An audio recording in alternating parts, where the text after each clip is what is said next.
بتتمرن كويس وكمان بتلعب عدات كتير بس مش شايف فرق، يبقى في تريكايه انت مش عارفها. تعال اقول لك ايه هي.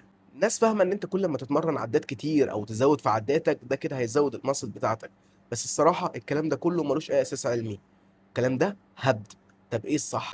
بص، هو الماسل ما بتفهمش يعني ايه اصلا عدد عدات او انت تلعب 100 عده ولا 1000 عده. العضله بتاعتك بتفهم التحفيز. يعني ايه تحفيز؟ السؤال هنا بقى، الفكرة يا صديقي في أوزانك. يعني لازم توصل للفشل العضلي، لازم الوزن اللي انت تشيله يوصلك للفشل العضلي. طب يعني ايه فشل عضلي؟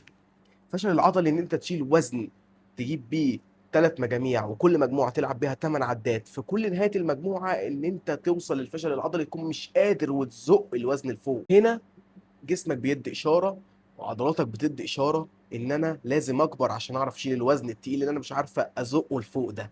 فمعنى كده كل ما يحصل لك فشل عضلي كل ما عضلاتك هتزيد، كل ما نسبة عضلاتك هتزيد.